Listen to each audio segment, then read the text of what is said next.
ఒక్కసారి ఊహించండి, మన చేతిలో మొబైల్ లేదు. మీ ఇంట్లో టీవీ కూడా లేదు. ఇంటర్నెట్ అనే మాటే లేదు.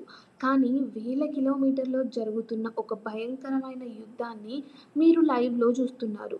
అది కూడా కళ్ళు మూసుకొని. ఇదొక కథనా? ఇది ఒక ప్రశ్ననా? ఇది నిజంగా జరిగిందా? లేక ఊహ మాత్రమేనా? ఈరోజు మనం మాట్లాడుకోబోయేది దివ్య దృష్టి గురించి. ఈ సంఘటన మహాభారతంలో ఉంది. కురుక్షేత్రంలో మహాయుద్ధం ప్రారంభమైంది. ఒకవైపు పాండవులు, మరొక వైపు కౌరవులు. భూమి కంపించే అంత పెద్ద సైన్యం. రథాలు, గుర్రాలు, ఏనుగులు అన్నీ సిద్ధంగా ఉన్నాయి. ప్రపంచం మొత్తం ఆ యుద్ధాన్ని చూస్తుంది. కానీ హస్తినాపురంలో ఒక రాజు ఉన్నాడు. అతనే ధృతరాష్ట్రుడు. అతనికి కళ్ళు లేవు. తన కుమారులు యుద్ధం చేస్తున్నారు, కానీ తాను చూడలేడు. అతని మనస్సులో భయం, ఆందోళన, వేదన. అప్పుడే మన రంగంలోనికి వేదవ్యాస మహర్షి దిగారు. వేదవ్యాస మహర్షి సంజయుడికి దివ్య దృష్టి అనే ఒక వరాన్ని ఇచ్చాడు. అప్పుడు సంజయుడు కురుక్షేత్రంలో జరుగుతున్న ప్రతి దాన్ని హస్తినాపురంలో కూర్చొని చూస్తున్నాడు. అతను కేవలం చూసేవాడు కాదు, యోధుల మాట వింటాడు, వారి భావాలని అర్థం చేసుకుంటాడు, వారి ఆలోచనలను కూడా గ్రహిస్తారు. అయితే ఇప్పుడు అసలైన ప్రశ్న ఏంటంటే, ఇది ఎలా సాధ్యం? అప్పుడు కెమెరాలు లేవు, మైక్రోఫోన్స్ లేవు, శాటిలైట్లు కూడా లేవు, లైవ్ టెలికాస్ట్ కూడా లేదు. అయితే కొంతమంది ఏం చెప్తున్నారంటే, మేబీ ఇది ప్రాచీన టెక్నాలజీ అయ్యుండవచ్చు అని. ఈరోజు మనం శాటిలైట్స్, ఇంటర్నెట్, లైవ్ స్ట్రీమింగ్ వాడుతున్నాం కదా! అలాగే అప్పట్లో కూడా అడ్వాన్స్ టెక్నాలజీ ఉండుండవచ్చు అని అంటారు.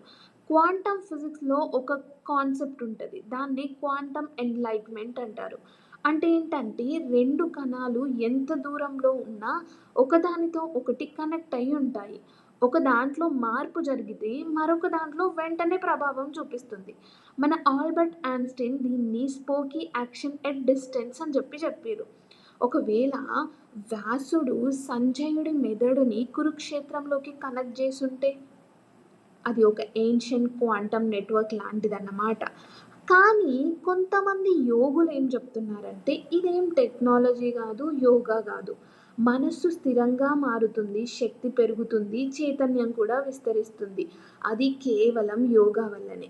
ఈ స్థితిలో కాలం అడ్డురాదు, దూరం కూడా అడ్డురాదు. దీనినే అష్టసిద్ధులు అంటారు అని చెప్పిర్రు.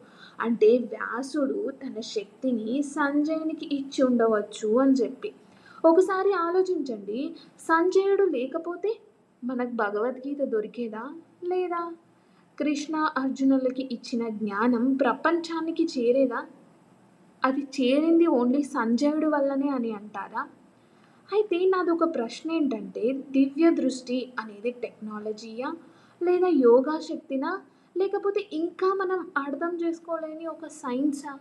కామెంట్ చేయండి. Thank you.